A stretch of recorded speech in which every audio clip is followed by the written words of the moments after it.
Today's Imprint Weekly podcast is brought to you by Accenture. Change is afoot in child welfare. Change that means agencies focus on results for children and keep far more of them safe at home with their own families. Accenture's child welfare team is leading the way in the effort to ensure technology does its part in that success story. Accenture offers cutting-edge case management tools that ensure agencies can see insights that drive decision-making and caseworkers have information they need at their fingertips. Together, these tools help agencies stay laser-focused, reinventing child welfare into a source of strength for families when they need it. For more information, visit www.accenture.com/childwelfare. Hello and welcome to the Imprint Weekly Podcast. I'm John Kelly, Senior Editor of the Imprint, a daily news site covering child welfare and youth justice around the country. You can read all of our coverage at imprintnews.org or check us out on Facebook or Twitter at the Imprint News. You can sign up on our homepage for our free weekly and monthly newsletters. And for professionals in child welfare and youth justice, subscribe to our Youth Services Insider section for a closer look at news on business policy and practice. The Imprint Weekly Podcast is also a member of the SafeCamp Audio Network. Check out our show page and all of SafeCamp's other great podcasts at safecampaudio.org on the web or SafeCamp Audio on all social media. On this week's episode, we continue our Summer of SafeCamp Spotlights. We're interviewing hosts associated with all the different shows on the SafeCamp Audio Network. And today we are talking to Michael Ramey, host of the EPPiC Broadcast. EPPiC stands for Empowering Parents and Protecting Children.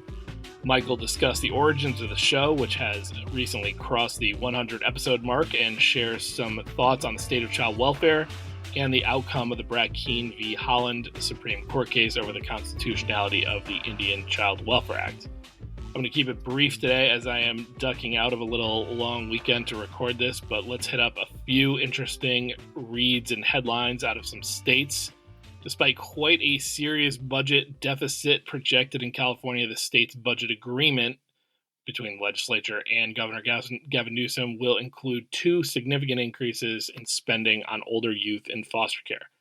First, the newly minted budget is going to provide foster youth with access to debt-free post-secondary education at any of the state's public higher education institutions, and that includes schools in the University of California system, Cal State, and the California Community College system. The state's going to invest $5.2 million in the coming fiscal year towards that benefit, and that augments existing scholarship funds with increased access for foster youth. Now, the second change is related to affordability of housing for older youth who have elected to remain in foster care after the age of 18.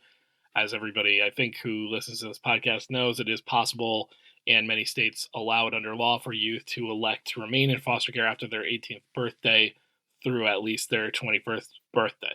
So in California, the supply of affordable housing options to youth who elect to stay into extended foster care, some of them remain in foster homes, others are on college campuses, some enter programs that are kind of residential in nature and have a little bit more involvement than just an apartment, but a very large percentage of the older youth in foster care who remain through 21 elect to use what's called a SILP, or a subsidized independent living program. And heretofore, there's been a sort of set amount of money that goes to those SILP payments that youth can receive to then pay for their housing. Now, the challenge there is that in certain California counties, and in particular the very large populous ones with Los Angeles in them and San Francisco in them, the amount kind of afforded to youth via the SILP payment doesn't really come close to how much apartments cost in those counties. And frankly, as we are sort of increasing the number of housing vouchers and affordable housing programs that assist other groups of people, young people who have been in foster care are even in a kind of network of people who have vouchers, not the most popular with landlords. Young people in general, really, not picking on foster youth or former foster youth there. So what this bill does that became part of the California budget is it kind of moves this set amount of money for SILP payments to a market rate. So there's going to be a supplement that will be determined by the fair market rent in each county, and that will provide higher stipends for young people living in these high-cost areas of California. So For example, the supplements in Los Angeles and San Francisco counties are going to be $772 in LA, $1,255 in San Francisco, respectively. And then even in rural counties, there will be some increase in the amount. So like Modoc County, as an example, it's going to go up $77. In Los Angeles, that would be kind of a rounding error. In Modoc County, that's probably pretty significant. We did a whole analysis of all of this in the imprint, so I will link you to that great coverage, which I have pulled from extensively and kind of summarizing this already in the show notes. In North Carolina, I'm also going to link to some research done on the state's use of psychiatric residential treatment facilities that I think should be a little bit interesting for people even outside of the state. So what this research surfaced really took a look at sort of the last 5 years of spending on psychiatric residential treatment facilities. That's often shorthanded to PRTF.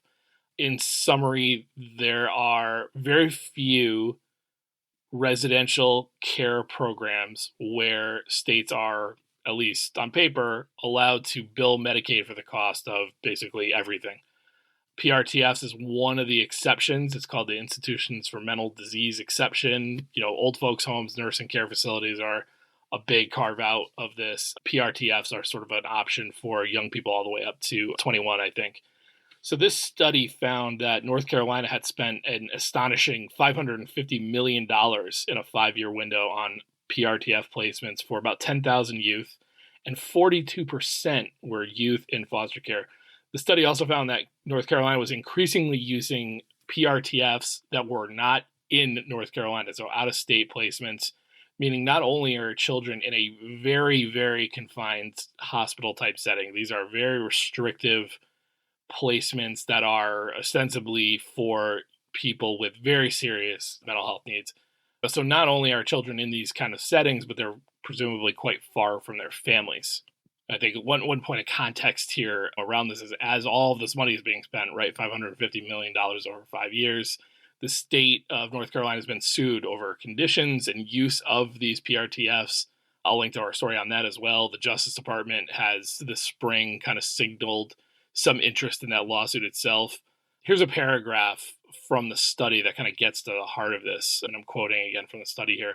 Although federal and state policies state that PRTFs should only be used when medically necessary, advocacy groups have raised concerns about the financial and ethical costs of overutilizing PRTFs. Concerningly, children already in foster care placement are at highest risk of unnecessary placement in restrictive care. And I'm going to keep going from the study here. Thus, while overuse of PRTFs indicates clear clinical need in a population, it also reflects that population's poor access to quality community-based services. Monitoring PRTF utilization rates and trends is crucial to ensuring appropriate treatment is available to children, particularly those already in contact with the child welfare system. And so why I say that this is something that is sort of a watch this space, not only for people who are interested in child welfare in North Carolina, is you may recall that we discussed on the podcast a few weeks back the report that comes out every 2 years from Child Trends. And Child Trends is a really great research and evaluation organization in this space. They, every 2 years, really do a great breakdown of where the money is coming from and how the money is being spent within the child welfare, federal versus state, different types of programs. Is it being used on prevention or foster care or adoption or whatever?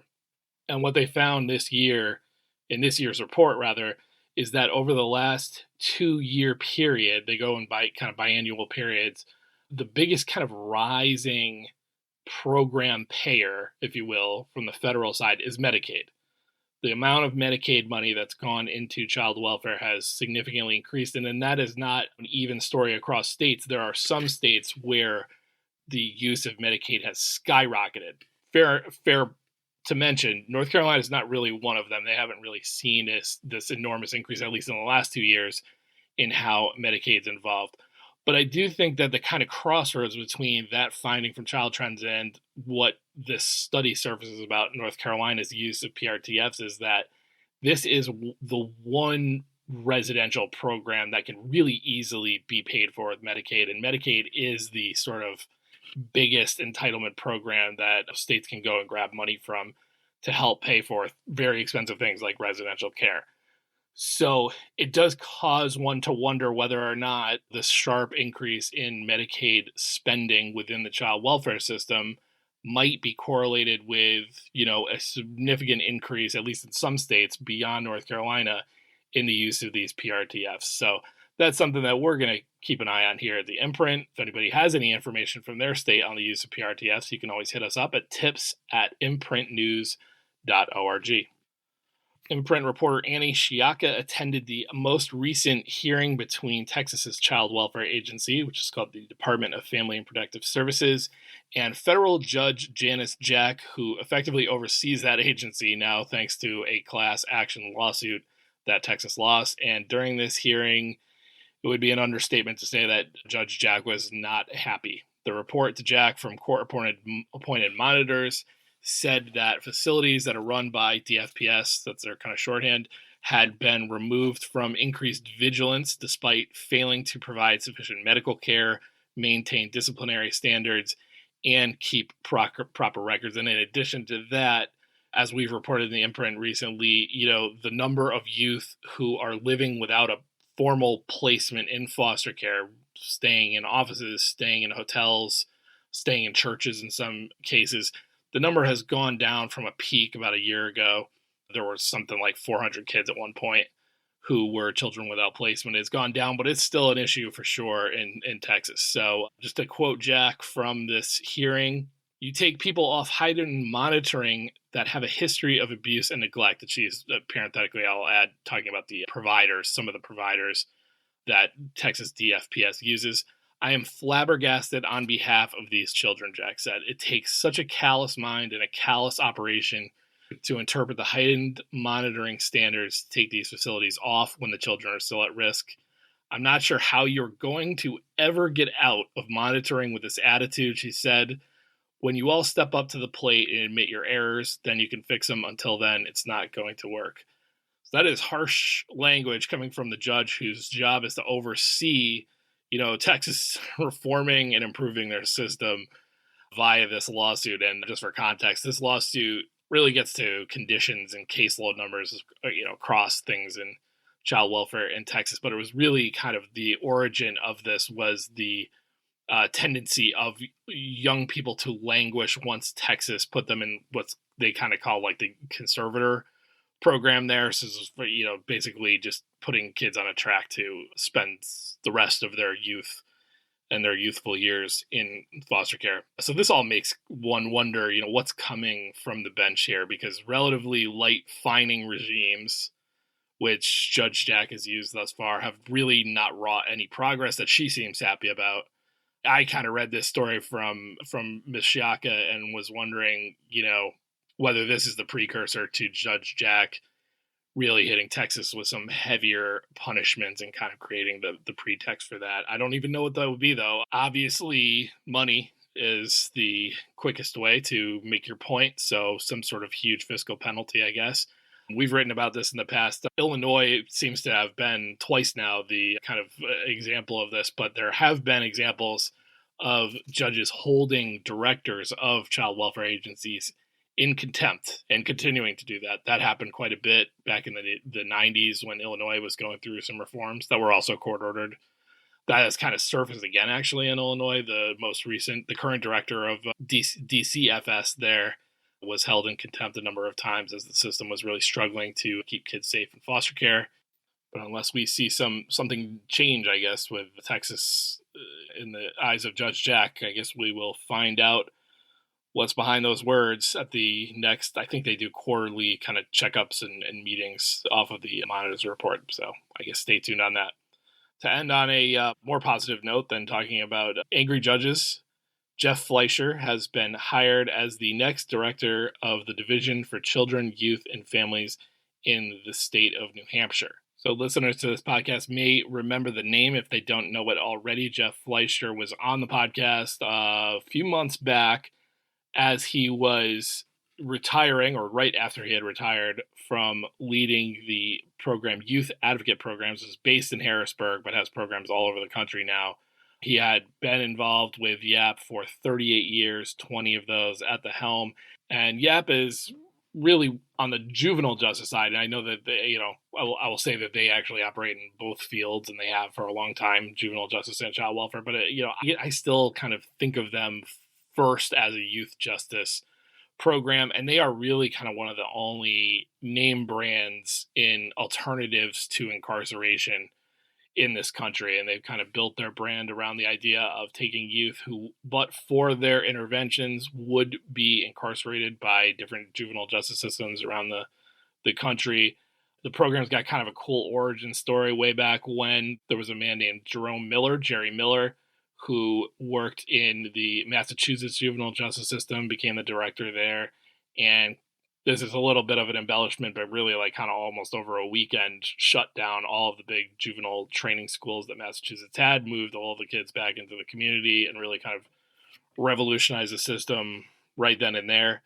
Jerry kind of traveled around working in youth justice and in child welfare, doing that sort of thing for a while. And his family tree of, or whatever you want to call it, a coaching tree, I suppose, includes people like Paul DeMuro, who worked for him, the late Paul DeMuro, a great reformer in the juvenile justice space, and Tom Jeffers, who worked with him in Massachusetts. And then when Jerry went off to lead other state agencies, Tom started YAP in Harrisburg. And when one of Tom's, first leaders that he recruited was Jeff Fleischer. And then when Tom stepped down from leadership, and he has passed away since then, Jeff took up the mantle and he led it for another 20 years. And they've now passed the torch on to Gary Ivory, who we've also had on this podcast, who has also worked for YAP for many decades. So YAP has this rich history of serving and growing their network of programs all across the country, working to keep kids at home. So it was going to be very interesting to see what he does with this job in New Hampshire. I will just say that it would be very foolish of New Hampshire to have brought Jeff Fleischer on if their intention is not to figure out how they can, particularly on the child welfare side. I am not as familiar with their numbers right now on juvenile justice, but what for sure I know is that New Hampshire is one of the most frequent users or most fervent users of congregate care and residential care when it comes to its child welfare and foster care system. So, I've not talked to Jeff about this since he got the job. I hope to talk to him soon and see what his priorities are and what his understanding of the gig is. But he is in charge of juvenile justice and child welfare now for a state that, last I checked, has more than 20% of foster youth living in congregate care. And I'm sure that is, like I said, it would be weird to call him if your intention wasn't to dramatically lower that. So, like I said, hopefully we'll talk to Mr. Fleischer soon, get the lowdown on what his plans are for the job and what his marching orders are. And pretty interesting hire. All right, when we come back, our interview with Michael Ramey, host of the EPPiC Broadcast. Are you a professional in the field of child welfare, juvenile justice, or other family and youth services? Subscribe today to Youth Services Insider, the imprint's exclusive section on all the insider news you need to stay in the know. Funding opportunities, major federal and state policy shifts, interviews with key leaders in the field. It's all available only for our Youth Services Insider subscribers. Sign up for a monthly or yearly subscription today by visiting imprintnews.org/subscribe. Our podcast listeners get 10% off their subscription by entering the promo code podcast10. That's imprintnews.org/subscribe and get 10% off your subscription by entering the promo code podcast10 today. Okay, time for another SafeCamp Spotlight interview. All summer, we are bringing in hosts from SafeCamp's inaugural group of member podcasts. You can check out all of these podcasts at safecampaudio.org. And we are regularly promoting and featuring their work on social media. You can follow us on any of the big ones at SafeCamp Audio. Today we have Michael Ramey, who is the president of the Parental Rights Foundation and the host of its EPPiC Broadcast. What does EPPiC stand for? Empowering Parents and Protecting Children. So Michael, thanks for joining us on the Imprint Weekly Podcast. Thank you for having me, John. It's good to be here. All right, so let's get them to know a little bit about you as a person, and then we'll talk about the podcast. But we do this with every guest that comes on our podcast. You got to give us one of your favorites. The categories are TV or movie, sports team, musical group, or book. You don't have to give me all those, but you got to give me at least one. What do you got, Michael? So all my friends know I'm a big fan of the Green Bay Packers. Green Bay Packers, final answer. What do you think? Rebuilds. A little bit of a rebuild, right? Yeah, probably, but I just recently rewatched the 2008 season, which was Aaron Rodgers' first season, and it was surprisingly good. So I'm hopeful for Jordan Love to do similarly. We'll see. Love the optimism. We're talking over Zoom. I am in my home in Detroit, where we're hoping that the Green Bay Packers stay dead a little while, and Yeah, they I bet. can have a chance at that title for once. Okay, so describe the EPPiC podcast in 3 sentences or less. Well, I can give it to you in one. We are working on building the world's foremost audio library on parental rights and family preservation. 1 sentence. Walk That's what off. we're I after. love it. Okay. When did you start the podcast and how did it come about? Were you in on the ground floor of this? Like how did what were the initial conversations like? Yeah, I was. So I've been with parentalrights.org and Parental Rights Foundation for 15 years now. But in 2020, we thought, we really ought to do a podcast. We're engaged in trying to educate people on parental rights and on the issues in the child welfare system and so on that are infringing on families, separating families unnecessarily, causing harm to children. And we thought, we're doing all this research, we're finding all this information, and we can make it accessible to people if we do a podcast. And so that's kind of where we started. Yeah, January 2020 is when we got it started. Would you say that research, I know you guys do a lot more than just that, but would you say that that is kind of the true kind of North Star thing that Parental Rights Foundation does as part of its mission? We do policy work, we do a lot of research, we do educating the public on the threats to parental rights, and that if I say traditional family structure, that sounds like a really right thing, but I'm just talking about where parents have the right and the freedom to make decisions for their own children, keeping families together unless there's actual abuse or neglect going on, which is really a lot rarer than the system acts like. All right. So, as far as influences in the podcast world for you and your team as you built it, what is your personal, favorite podcast overall on anything? And then, kind of sub question, what's your favorite or one you really admire that's kind of in your lane talking about these issues? So it's going to get me in a lot of hot water. I don't actually listen to a whole lot of podcasts, and I didn't, back when we first started this. In fact, some of the younger folks on our team were like, "Hey, we ought to do a podcast," and I've really enjoyed doing it. Haven't done a whole lot of listening, unfortunately, but hey, Safe Camp, we can start to fix that. There you go. Now, well, actually, honestly, that is, I don't, I, what I'm getting from you with that answer is that maybe it's not your particular flavor of content delivery. Like maybe you're a reader, maybe you watch TV, whatever. But Right. certainly for people who are open to podcasts, the hope with SafeCamp is, the whole theory of the case to start was, man, there's some really interesting shows like your guys out there. I bet it's really hard for them to get anybody to know they're there because there's just no sort of driving, unifying network or thing that exists to kind of lift up shows in the space about families and kids. So, yeah. Right, yeah, that's really exciting, and you kinda nailed it. I mean, I'm a lot more of a reader myself, but our podcast is an opportunity for us to take some of the things we've read and make it accessible to the people who listen. So, for instance, a lot of our episodes, we'll go and we'll get somebody who's written, like, a law review article or a book about what's going on, and these are Hmm. things that even people who read aren't necessarily gonna dive into law review articles, right? No. But we can bring those authors onto the podcast, and we'll just have a conversation with them. People can listen, and they walk away with, not all of the details and footnotes of that law review article, but they know what it was all about, and they know what the problems are that it's uncovered and tried to deal with. It should probably be a requirement for anybody that publishes a law review article if they go on some podcast and try to explain it simply to people because it's just like so much stuff just goes out into the world and it's like who even reads this? Yeah, the ones we've had on, they actually seem to just really enjoy that opportunity. I mean, they Yeah, I want people bet. to know what they've written. They Yeah. have to write it at an academic level to get it published, but they Yep. really want to get that information out there. So it's a great opportunity. For sure. So I won't make you alienate any particular guest you've had by forcing you to pick a favorite. We're not going to do it that way. Here's how I'll ask it. Which episode of EPPiC stands out to you as a particular embodiment of what you are trying to do with this show? Yeah, You I can pick appreciate one you. or more if you'd like. Yeah, I appreciate you not asking for a favorite, but one I really enjoyed doing and just kind of was eye-opening for me was with the Judge Ernestine Gray. We've had her on twice, There's one I hosted. I think it was in season 3, might have been season 4. She was a family law judge who's retired out of New Orleans, and she just she just applied the law the way it was written, but she was a real stickler for it. And so the CPS folks were not, Child Protective Services, they weren't big fans of her.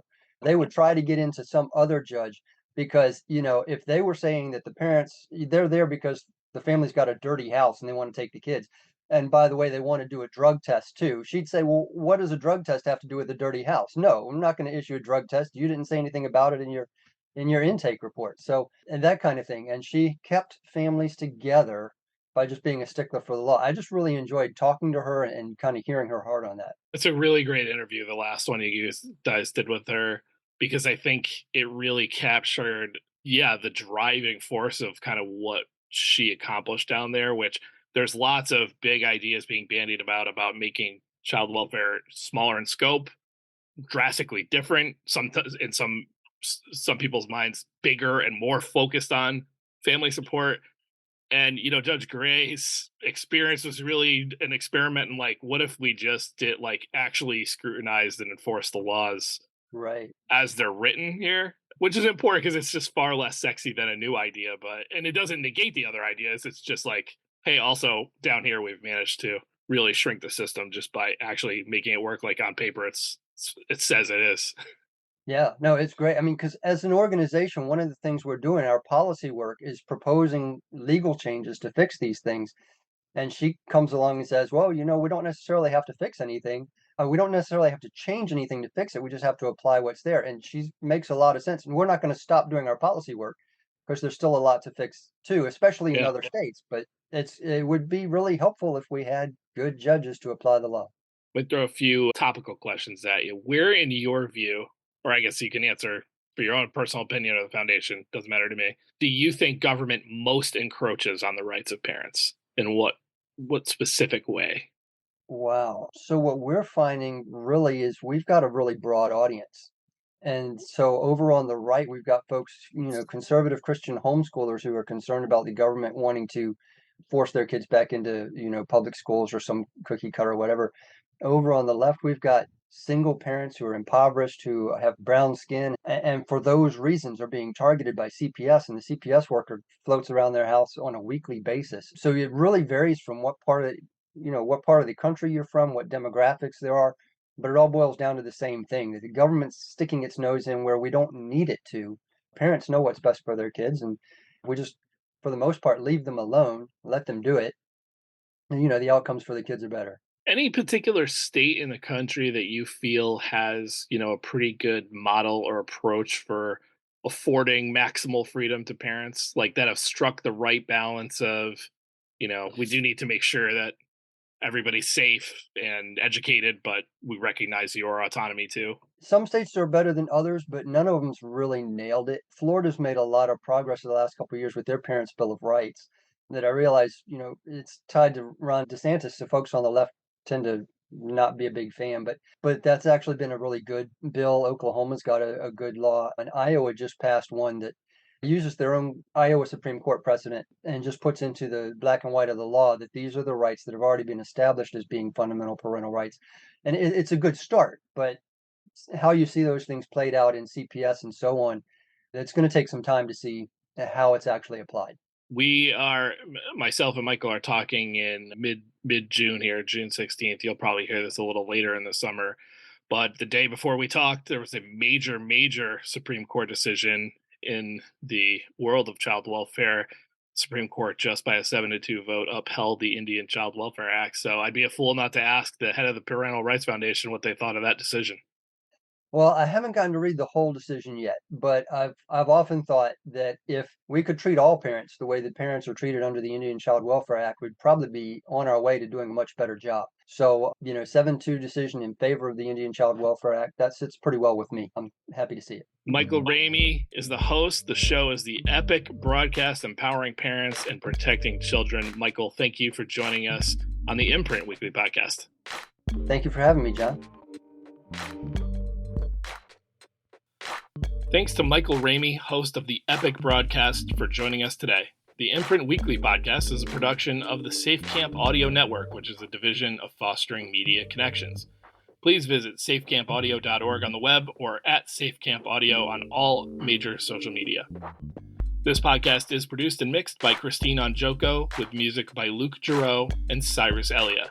If you enjoyed this episode, we'd love it if you consider subscribing or giving us a 5-star rating on Apple, Spotify, or wherever you download your podcasts. And we'd really appreciate if you would consider supporting our work here on the podcast and in print. Small donations from our listeners and readers go a long way towards helping us grow and cover more great stories in child welfare and youth justice. To support us, it is super easy.